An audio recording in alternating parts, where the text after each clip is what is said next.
Aló, bendiciones.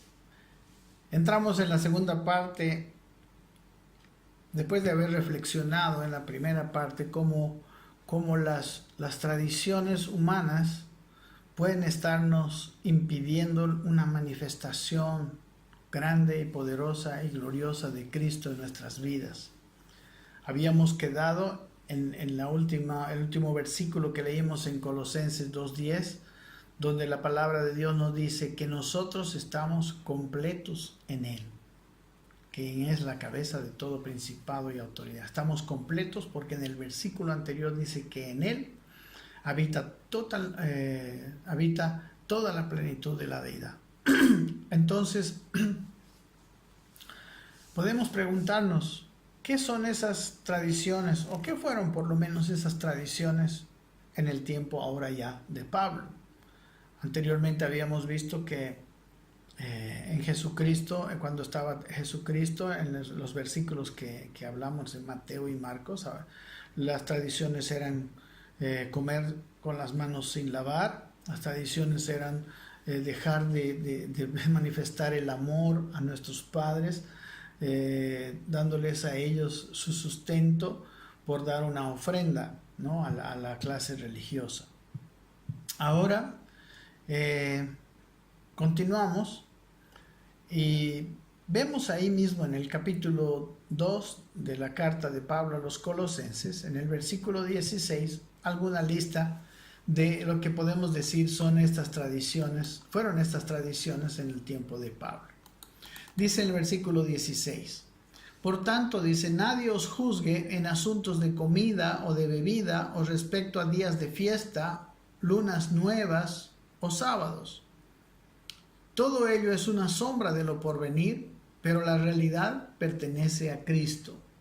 Nadie os prive de vuestro premio, fingiendo humildad y culto a los ángeles, haciendo alarde de lo que ha visto, de lo que no ha visto, vanamente hinchado por su mente carnal, y no aferrándose a la cabeza, de la cual todo el cuerpo, nutrido y unido por coyunturas y ligamentos, crece con el crecimiento que da Dios. Siendo que vuestra muerte con Cristo os separó de los principios elementales del mundo, ¿por qué, como si aún vivieseis en el mundo, os sometéis a ordenanzas como no uses, ni gustes, ni toques? Tales cosas son destinadas a perecer con el uso, pues son según los mandamientos y las doctrinas de hombres. De hecho, semejantes prácticas tienen reputación de ser sabias en una cierta religiosidad, en la humillación y en el duro trato del cuerpo, pero no tienen ningún valor contra la sensualidad. Podemos ver aquí que las tradiciones, en el caso de las personas que vivían en Colosas, me imagino, Pablo les dice que nadie les juzgue en asuntos de comida, de bebida, respecto a días de fiesta, lunas nuevas o sábados. Probablemente eran tradiciones legalistas judías, ¿no? Como es muy interesante, nosotros quizás ustedes algún momento vamos a compartir, o quizás ustedes han escuchado hablar de lo que es la verdad presente, ¿no? Ya en el tiempo de Pablo, el antiguo pacto no estaba vigente. Desde ahí estamos hasta hoy, vivimos por medio de la vigencia del nuevo y maravilloso pacto que Jesucristo selló en la cruz, ¿no?, y que Él conquistó y que Él hizo para nosotros. Entonces, probablemente había personas que estaban insistiendo en asuntos de comida, bebida, respecto a días de fiesta, guardar este día de fiesta, este no, lunas nuevas o sábados. Lunas nuevas también eran días sagrados, los sábados, el Shabbat, un día de fiesta sagrado para los judíos, lo cual dice en el versículo 17 que todo eso es una sombra de lo porvenir, pero la realidad pertenece a Cristo. ¿Qué es una sombra? Una sombra es el reflejo, ¿no? Que da la luz de algo. No es la realidad, la sombra es algo que nos puede mostrar la realidad. Por ejemplo, si yo estoy caminando por una esquina y hay una luz y no estoy viendo a las personas que están viniendo de allá, cuando la luz refleja en ellos, veo la sombra de personas. Entonces, una sombra me indica que están ahí las personas, pero no es las personas mismas. Entonces podemos decir que aquellas cosas, ¿no? Como las comidas, las bebidas, los días de fiesta, las lunas nuevas y aún el Shabbat, son solamente una sombra de las cosas espirituales, como en otros pasajes del Nuevo Testamento se dice. En el versículo 18 dice: nadie os prive de vuestro premio. O sea, si nosotros seguimos las tradiciones, podemos nosotros ser privados de nuestro premio. Dice: fingiendo humildad y culto a los ángeles. Parece que había una corriente judaica que daba culto a los ángeles, un fingimiento, una humildad externa, como hoy en día podemos ver, ¿no? Hay gente que parece una persona muy humilde, pero hurgando un poquito más, nos damos cuenta que es una persona llena de orgullo. Y dice, fingiendo, eso es lo peor, ¿no? Que es una persona que finge humildad, pero es orgullosa, ¿no? Es lo mismo que la tradición, ¿no? La tradición finge ser mandamiento, pero es contrario al mandamiento. Dice, haciendo alarde, ¿no? Ese fingimiento de humildad y culto a los ángeles, haciendo alarde de lo que no ha visto, de cosas que esa persona no ha visto, vanamente hinchado por su mente carnal, ¿no? Por eso mismo decía que fingiendo humildad, porque el tipo está creyéndose muchas cosas, ¿no? Tiene una mente hinchada, vanamente hinchada, una mente que supuestamente conoce mucho, pero es vacía. Vana, la palabra vana es vacía de resultados. Y todo eso porque está en una mente carnal, está alejado de la vida espiritual. Dice, y no aferrándose, dice el versículo 19, a la cabeza, de la cual todo el cuerpo nutrido y unido por coyunturas y ligamentos, crece con el crecimiento que da Dios.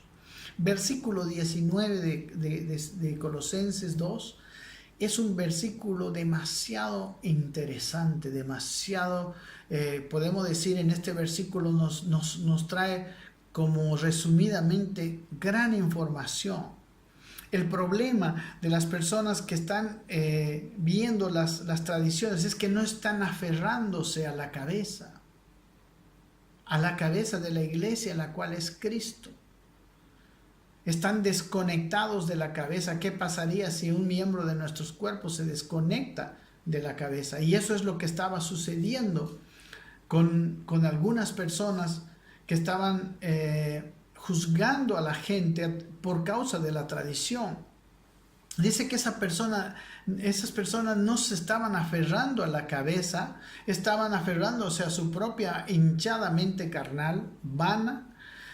Y dice, no se aferraban de la cabeza, de la cual todo el cuerpo, nutrido y unido por las coyunturas y ligamentos, crece con el crecimiento que da Dios. Entonces, la cabeza le trae al cuerpo una nutrición, una unidad, y le permite tener un crecimiento conforme a Dios. La iglesia no crecerá cuando las tradiciones han tomado lugar a la palabra de Dios. Dice, versículo siguiente, siendo que vuestra muerte con Cristo os separó de los principios elementales del mundo. Hemos dicho anteriormente que cuando una persona viene a Cristo, está viviendo para Cristo. y ha muerto en un sentido, ha dejado atrás todo lo que impida esa vida de servicio y esa vida de obediencia a Cristo. Entonces dice en el versículo 20, ¿por qué, como si aún vivieseis en el mundo, os sometéis a ordenanzas, como no uses, ni gustes, ni toques? Aquí está mostrando que si el creyente vive con una mentalidad humana sin Dios, en realidad esa es la vida de una persona no creyente. Y él está diciendo, pero si tú eres un creyente, ¿cómo es que te sometes otra vez a esas ordenanzas? ¿Cómo vuelves a pensar si tú ya estás viviendo, estás tratando de vivir para Dios, estás pensando de una manera espiritual? ¿Cómo vas a seguir viviendo sometido a ordenanzas tales como no gustes, no uses, no toques? Nosotros sabemos que para Dios lo más importante son nuestros motivos internos. Más importante que las acciones son nuestros motivos. El versículo 22 dice, tales cosas son destinadas a perecer con el uso, pues son según los mandamientos y doctrinas de hombres. Toda cuestión que diga no hagas, no gustes, no toques, quizás pueda parecer muy interesante y en realidad puede ser muy útil cuando nosotros estamos criando a los hijos, cuando nosotros estamos, pero no estamos hablando de la edificación de la iglesia. No podemos edificar solamente con eso. De hecho, vamos a ver que los corintios, por causa de su carnalidad, tenían que ser corregidos de esta manera para después probablemente poder vivir una vida donde su entendimiento pueda comprender la revelación de Dios. Pero dice, de hecho, dice, semejantes prácticas tienen reputación de ser sabias. Y seguramente muchos de nosotros están pensando, quizás ustedes están pensando, ¿qué está diciendo este pastor? Si esto es sabio. Y sí, tienen la reputación de ser sabios. En una cierta, dice, religiosidad, en la humillación y en el duro trato del cuerpo. Pero hay un gran pero no tienen ningún valor contra la sensualidad. No tienen ningún valor en la batalla del espíritu contra la carne. Entonces es muy interesante que aquellas prácticas religiosas tradicionales nos pueden llevar a nosotros a vivir una vida vacía de Dios, vacía de crecimiento y desarrollo espiritual. En el Mateo capítulo 23 es uno de los capítulos donde Jesús confronta de una manera frontal la religiosidad y a los religiosos de su tiempo. Vamos a empezar a entender algo de esto. Capítulo 23 de Mateo, versículos, vamos a empezar con los primeros 3 versículos. Dice, entonces habló Jesús a la gente y a sus discípulos, diciendo, en la cátedra de Moisés se sientan los escribas y los fariseos, hombres versados en la ley. Así que, dice, todo lo que os digan que guardéis, guardadlo y hacedlo, mas no hagáis conforme a sus obras, porque dicen y no hacen. Interesante que la tradición produce gente religiosa, teórica. Su sabiduría no es práctica. La gente puede darse cuenta de que hay una diferencia entre sus palabras y entre su forma de vida. En realidad, vamos a decirlo, la vida cristiana es una vida de frutos. En Juan capítulo 15, haciendo un paréntesis de Mateo 23,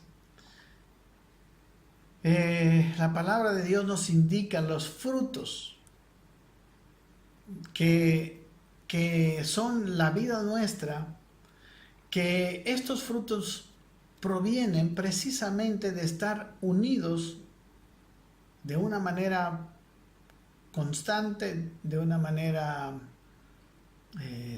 permanente con Cristo, con la vid. Miren lo que dice Juan 15. Vamos a verlo haciendo un pequeño paréntesis. Dice Jesús diciendo: yo soy la vid verdadera, dice Jesús, y mi Padre es el labrador. Todo pámpano que en mí no lleva fruto, lo quitará, y todo aquel que lleva fruto, lo limpiará para que lleve más fruto. Ya vosotros estáis limpios por la palabra que os he hablado. Permaneced en mí y yo en vosotros. Como el pámpano no puede llevar fruto por sí mismo si no permanece en la vid, así tampoco vosotros si no permanecéis en mí.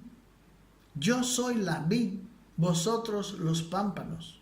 El que permanece en mí y yo en él, éste lleva mucho fruto, porque separados de mí, nada podéis hacer. El que en mí no permanece será echado fuera como pámpano y se secará, y los recogen y los echan en el fuego y arden. Si permanecéis en mí y mis palabras permanecen en vosotros, pedid todo lo que queráis y os será hecho. En esto es glorificado mi Padre, en que llevéis mucho fruto y seáis así mis discípulos. Aquí nos está mostrando, ¿no?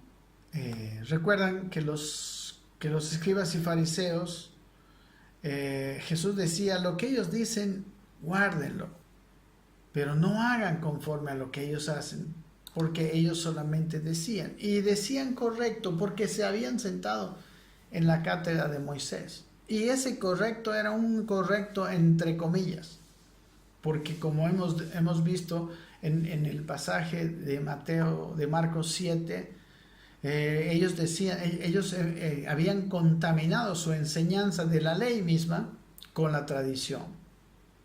Pero en Juan 15, el Señor Jesucristo nos habla de que los frutos, de que la manera de vivir, las acciones, las palabras, el amor con el que nosotros podemos vivir, o la falta de él, depende de algo vivo.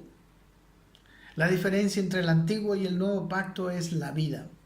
El antiguo pacto, la ley y todas sus ordenanzas, la ley es algo correcto, la ley muestra cómo es Dios, la ley muestra los caminos rectos de Dios, pero en la gracia la vida de Dios nos es impartida. Los mandamientos rectos y la buena ley no tienen fruto, el problema es que en vez de traernos a nosotros a un cambio, nos trae a estar condenados, porque aquellas cosas que se nos demandan en la ley no las podemos cumplir en nuestra condición de personas sin Cristo, de personas no nacidas de nuevo. Es más, ni podemos entender la propia ley. Jesús le dijo a Nicodemo: si tú no naces de nuevo, no vas a poder ver el reino de Dios. Entonces, realmente, si nuestras acciones en el nuevo pacto son para mí personalmente, más importantes que nuestras predicaciones, nuestra manera de vivir, nuestra actitud en la vida es más importante que nuestra habilidad de enseñar, de predicar la palabra. Jesús les dijo que Él era la vid y que ellos eran los pámpanos, y que dice que todo pámpano, Él dice, en mí trae fruto, y el que en mí no lleva fruto, mi Padre, que es el labrador, lo quitará, y todo aquel que lleva fruto lo limpiará, dice, para que lleve más fruto.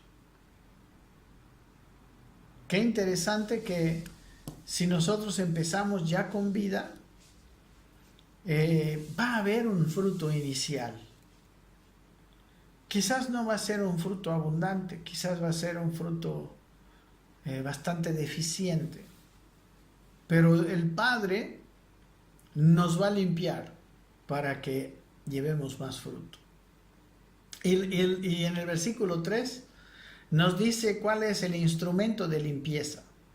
Dice, vosotros estáis limpios por la palabra que os he hablado.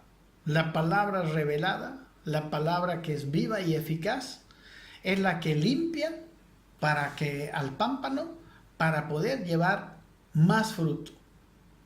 El versículo 4 dice, permaneced en mí y yo en vosotros. Como el pámpano no puede llevar fruto por sí mismo si no permanece en la vid, así tampoco vosotros si no permanecéis en mí. Y la palabra más importante de estos versículos del capítulo 15 no es siquiera la palabra fruto, la palabra más importante es la palabra permanecer en él. Pero no es nuestro, quizás vamos a ver en otro momento un poco más acerca de esto. Pero lo que sí podemos entender, que nuestras acciones, las acciones que agradan a Dios, no son acciones aprendidas, son un fruto, y son un fruto de la permanencia nuestra en Cristo. Dice que Él es la vid verdadera y nosotros somos las ramas. Nosotros sabemos que la raíz y el tronco y la vid es aquello que hace que las ramas den fruto. Las ramas fuera de la vid no tienen ninguna razón de ser. Dice en el versículo 6, el que en mí no permanece será echado fuera como pámpano y se secará, y los recogen y los echan en el fuego y arden. En realidad, si hay alguien que no está permaneciendo en Cristo,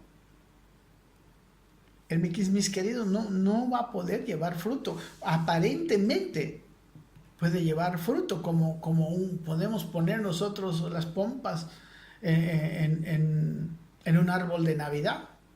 Podemos ver las pompitas ahí, todas brillantes, pero no son el fruto del árbol.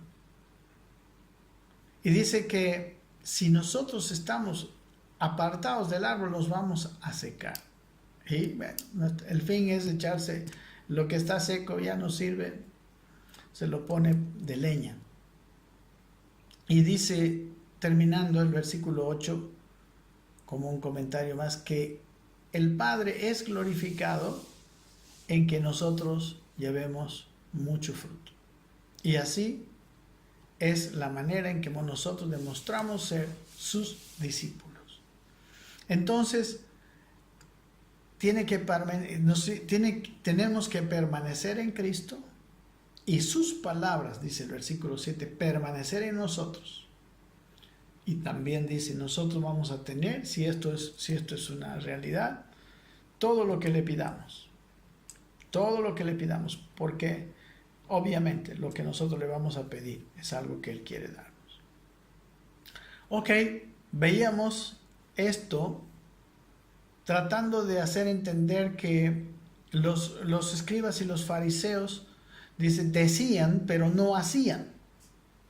Y estamos nosotros con la teoría de que el problema de ellos era que no tenían la vida de Dios en ellos. La vida de Dios no estaba en ellos. ¿Ok? Entonces, el versículo 3 decía, ustedes dicen, pero no hacen. Ok, está bien, es verdad. Y ellos no podían hacer porque no estaban en Cristo. Y dice en el versículo siguiente, versículo 4, que ellos ataban, dice, porque atan pesadas cargas y difíciles de llevar, y las ponen sobre los hombros de los hombres, pero ellos ni con un dedo quieren moverlas. ¿Qué nos están diciendo estos fariseos? ¿Qué está diciendo Jesús a los fariseos? Que esta ley que ellos pretendían hacer, no solo, y Y ni siquiera estamos hablando de una ley contaminada, aún la propia ley sin contaminación, pero no, sin entendimiento. Por eso es que la falta de entendimiento hacía que ellos reduzcan la vida religiosa a una observancia de ritos de la ley. Y entonces ponían y ataban cargas difíciles de llevar y las ponían sobre los hombros de los hombres, pero ellos ellos sabían que ni por un dedo querían moverlas. Eso es una hipocresía. Ese es el caso. Si yo soy un predicador de la palabra y no puedo hacer lo que digo, ni quiero hacerlo, ¿cómo puedo predicar algo que ni yo puedo hacer? Su exigencia hacia los demás es algo que ni ellos querían llevar. Su vida religiosa estaba divorciada de su vida personal. Y esto es incompatible con el nuevo pacto. Dice, antes, versículo 5, hacen todas sus obras para ser vistos por los hombres, pues ensanchan sus filacterias y extienden los flecos de sus mantos. Ellos estaban viviendo una vida para ser vistos por los hombres. Su vida religiosa era una vida aparente. Probablemente ellos tenían serios intereses económicos, intereses de buena fama, involucrados en su vida religiosa. No había transparencia, no había amor sincero. Y al final sus aparentes buenas obras, que tantos dividendos conseguían para ellos, y tantas palabras, aunque verdaderos en el mejor de los casos, despojadas de su verdadero propósito y efecto.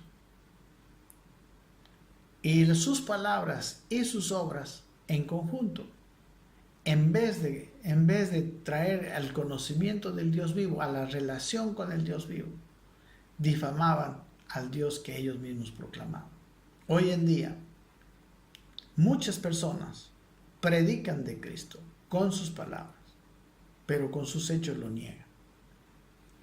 ¿Qué podemos decir? ¿Qué es lo que nosotros podemos entender de esto? Yo creo que no deberíamos predicar algo que no queremos vivir. Yo sé que es muy probable que nosotros al vivir lo que predicamos tengamos muchas fallas, pero no estamos hablando de eso. Estamos hablando de que para predicar a Cristo, nuestra boca y nuestro corazón tiene que estar limpio, porque de dentro del corazón tiene que proceder la palabra. Porque qué serio es ver a una persona que te habla muy bonito de Cristo, pero a la vuelta de la esquina lo miras viviendo totalmente una realidad diferente, totalmente de lo que te dijo, de lo que te planteó, de lo bonito que te habló. Entonces es necesario que nosotros nos demos cuenta que esta situación ha llevado a la mala fama del Evangelio entre las personas que no le conocen a Cristo. Hoy en día, tristemente, hay mucha gente que casi aborrece a los evangélicos, que prácticamente, como Jesús, los llama hipócritas, actores, personas de doble moral, esquizofrénicos espirituales, con dos personalidades, una en la boca y otra en las acciones y las intenciones y el espíritu.